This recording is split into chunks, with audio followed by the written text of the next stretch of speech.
రాబోయే రోజుల్లో చంద్రబాబు నాయుడు గారు కృష్ణారామ అనుకుంటాడో, నా రాష్ట్రం బాగుండాలనుకుంటాడో తెలియదు, కానీ నువ్వు మట్టికి శ్రీకృష్ణ జన్మస్థానంలో మట్టికి నువ్వు ఉంటావు.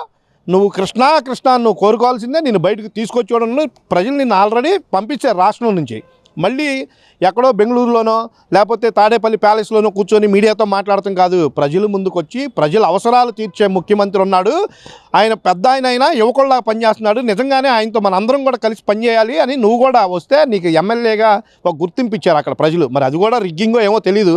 ఆ రోజు నువ్వు అట్లాగే గెలిచావేమో, రాబోయే రోజుల్లో నీకు డిపాజిట్లు కూడా ఉండవేమో, కూడా అది కూడా గుర్తుపెట్టుకోవాలని చెప్పి ఈ ఎమ్మెల్యే ఎవరు మనం చూస్తున్నాం కదా ఇప్పుడు పులివెందుల ఎమ్మెల్యే పిల్లి. ఆ పిల్లికి ఏం చెప్తున్నావు అక్కడ బీటెక్ రవి అని సంబోధించి నీ కళ్ళు ఒక్కసారి నువ్వు ఆ వీడియో నువ్వే మళ్ళీ చూసుకో.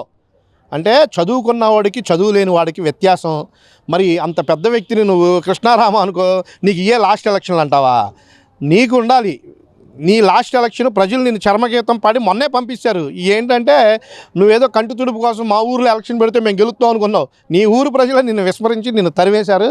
జగన్మోహన్ రెడ్డి గుర్తుపెట్టుకో, ఒక పెద్ద ఆయన్ని మాట్లాడేటప్పుడు తండ్రి సమానుడు ముఖ్యమంత్రిని నువ్వు మాట్లాడిన మాటలు ఒక్కసారి మళ్ళీ నువ్వు మాట్లాడిన ప్రతి వీడియో నువ్వు ఇంట్లోనే కూర్చొని ఉంటావు కాబట్టి ఆ వీడియో కూడా ఒకసారి చూసుకో.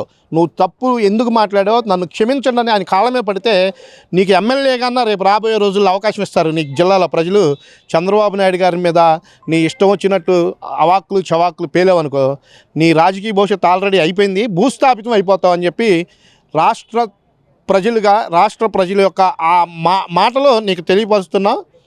గుర్తుపెట్టుకో, రాబోయే రోజుల్లో నీకు నీ సీటు కూడా నువ్వు వెతుక్కోవాల్సిన పరిస్థితికి వస్తుంది. నీ కుటుంబ సభ్యులే నిన్ను వాడకొడతారేమో కూడా చూసుకోవాలని చెప్పి నువ్వు చేసిన ప్రతీదీ భస్మాసురుడి హస్తం అని అంటారు కదా, నువ్వు అయిపోయావు. ఇంక రాలేని వాళ్ళ గురించి మనం మాట్లాడుకోవటం కూడా వ్యర్థం. ముఖ్యమంత్రి గారు చక్కగా పరిపాలిస్తున్నారు. ప్రజలు మంచి మెజార్టీ ఇచ్చారు.